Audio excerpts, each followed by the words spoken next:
Le corps humain est doté de moyens naturels de défense appelés système immunitaire censé nous protéger des maladies. Que se passe-t-il lorsqu'il connaît un dysfonctionnement? C'est le cas lorsqu'intervient le lupus, par exemple. De quoi s'agit-il et qui est concerné par cette pathologie? Votre dossier de santé de ce jour nous éclaire sur la question.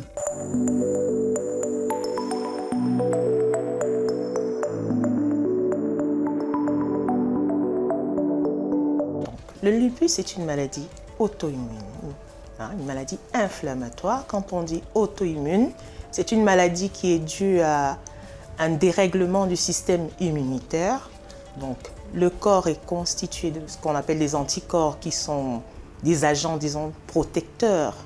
D'accord? Et quand on parle d'un dérèglement du système auto-humain, ça veut dire que ces anticorps, pour une raison ou pour une autre, se mettent à détruire les cellules du corps, se mettent à s'auto-détruire. En raison de leur particularité, les signes se déclenchent différemment. Par rapport au visuel, si on va sur la forme cutanée, on a en général, on a parlé tout à l'heure du loup. Sur le visage, je vais montrer sur moi, vous allez m'excuser. Certains appellent ça le loup, certains appellent ça papillon. D'accord? On a des espèces de plaques qui peuvent être rougeâtres. Je ne sais pas, je pense que tout le monde, enfin pas tout le monde, beaucoup de personnes connaissent le chanteur qu'on appelle Ciel. Voilà, vous voyez ce qu'il a sur le visage. Ça, c'est le lupus. Ce sont donc ces plaques rougeâtres ou brunâtres, comme on a la peau un peu plus foncée, qui prennent essentiellement cette zone-là. D'accord? Les pommettes, voilà, et le pli inguinaux. Donc, ça respecte ce pli-là et sous les yeux. Ça fait vraiment comme une aile ici, une aile de ce côté. D'accord? Donc, c'est ce qui se passe. On peut également avoir des manifestations, justement, des éruptions sur les autres, ailleurs, sur tout le corps, ou bien sur certaines articulations. D'accord? Ça peut être des plaques, ça peut être des boutons. D'accord? Une autre manifestation, c'est la perte des cheveux, la chute des cheveux, ce qu'on appelle l'alopécie. Il y a également des manifestations articulaires qui peuvent être visibles. Il peut y avoir dans certains cas certaines déformations, des subluxations, donc qui peuvent être visibles. Ça touche les autres parties du corps. Bon, je vais aller un peu ici en commençant par les yeux. Les yeux, c'est responsable de ce qu'on appelle la rétinite, l'inflammation de la rétine. D'accord? On peut avoir des hémorragies au niveau des yeux, on peut avoir une baisse de la vue. D'accord? On peut même arriver, si ça touche le nerf optique, à perdre complètement la vue. D'accord? Maintenant, ça touche le cerveau, AVC. Au niveau du cœur, pareil, les infarctus, on peut avoir du liquide autour des membranes qui entourent le cœur. Pour les poumons, pareil, du liquide au niveau des poumons. Au niveau du ventre, on peut avoir ce qu'on appelle la péritonite, qui est une inflammation du péritoine, qui est la couche qui entoure les organes de l'appareil digestif. On peut également avoir des insuffisances rénales.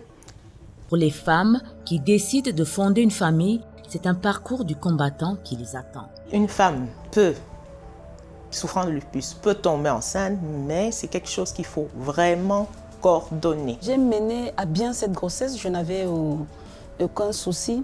Certes, j'ai fait peut-être 3 allergies non expliquées, mais à part ça, il n'y avait rien du tout.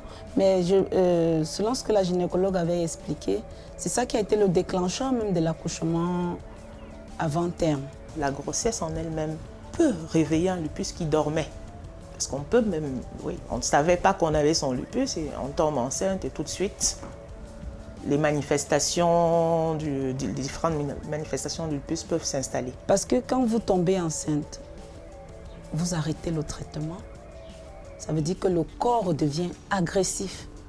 Donc du coup, l'être humain qui est dans le corps devient un potentiel danger. Donc, il s'attaque au bébé. Si ce n'était pas connu, là, automatiquement, malheureusement, il faut arrêter la grossesse. Maintenant, pour celles qui sont déjà suivies, avec un suivi, on se rassure qu'elles sont stables et sont en rémission. On peut envisager, dans une certaine mesure, de les accompagner pendant cette grossesse. Ça ne marche pas chez tout le monde. Et parfois, les médecins essayent de d'atténuer le traitement. C'est-à-dire on vous laisse toujours sur traitement, les traitements qui peuvent passer en grossesse. En prévenant que si jamais, pendant la grossesse, vous faites de grosses crises, il faudra un moment choisir. Pour certains malades, la pilule fut dure à avaler lors du diagnostic, sans oublier les souffrances qu'il engendre souvent. Il y a ceux qui sont malades depuis des années, qui ne savent pas exactement de quoi il s'agit. Qu'on puisse enfin leur donner, mettre un nom sur ce qu'ils ressentent, sur ce qu'ils vivent depuis plusieurs années, ça peut entraîner une forme de soulagement. J'étais avec ma maman à l'hôpital et quand elle a dit un lupus, on s'est d'abord regardé. Un lupus, c'est quoi? La première chose qu'elle a dit, c'est tu vas vivre avec. Et juste entendre tu vas vivre avec. Ma mère et moi avons commencé un deuil national. On a pleuré d'abord. J'ai des grosses douleurs articulaires, des grosses douleurs musculaires et j'ai des pertes de force. Donc je peux me réveiller un matin, je ne peux rien tenir, même pas un stylo. Même pas un stylo. Je ne peux même pas me lever du lit parce que je ne peux pas prendre appui. Vous savez, quand vous voulez vous lever du lit, vous prenez appui. Je ne peux pas. Parce que je n'ai aucune force. Donc je peux me réveiller le matin, je suis comme un légume. Mes mains, tout est comme ça, je ne peux rien tenir. Je peux m'avoir envie de faire pipi, je ne peux pas enlever mon caleçon. Parce qu'il n'y a aucune force. Mais puis après, ça revient. Là, je me suis réveillée ce matin, il y a ma main là qui ne s'ouvre pas. C'est bloqué. Je ne peux pas fermer, je ne peux pas ouvrir. Donc du coup, vous voyez, la conduite devient difficile. S'il faille saisir un texte rapidement, je ne peux pas. Donc du coup, parfois pour le travail, j'ai une certaine lenteur que vous voyez si le patron n'est pas au courant de la maladie. Il est sur votre dos tout le temps, mais il ne comprend pas. Et vous ne pouvez pas expliquer parce que, de peur que je vais dire que je suis malade et puis on va dire non, c'est un handicap, tu vas freiner le boulot, on va prendre quelqu'un d'autre qui est plus adapté. Donc du coup, on est obligé d'accepter certaines pressions. On vous traite même d'incompétent, vous êtes obligé d'accepter parce que ce jour-là, oui, vous êtes incompétent. Ce qui se passe très souvent, on se dit non, celle-là, elle exagère, toujours en train de se plaindre, toujours ceci, toujours malade. Voilà. Donc là, c'est déjà une forme de soulagement. Maintenant, en même temps que le soulagement, ou parallèlement au soulagement, ou en dehors du soulagement, on peut être dépité, on peut être, et bien évidemment, parce qu'on peut refuser, il y a un déni. Pourquoi à moi? Pourquoi moi? Qu'est-ce que j'ai fait pour mériter ça? Pour agir face à cette maladie auto-immune et contribuer à la faire connaître, certaines associations mènent des campagnes de sensibilisation, d'information et de prévention à travers diverses activités. ALMAC, c'est l'association J'ai un lupus, maladie auto-immune Cameroun, qui a été créée en 2020 par Ghislaine Mangwa. ALMAC m'a beaucoup apporté. Au début, je ne parlais pas de ma maladie. Personne ne savait que j'étais malade. Son but à la création de cette association, c'était pour elle comme une thérapie. Parce qu'après avoir appris qu'elle était malade, qu'elle souffrait d'un lupus, elle ne comprenait pas la maladie, les gens autour d'elle ne comprenaient pas la maladie. Elle a contacté des associations extérieures qui lui ont expliqué la maladie.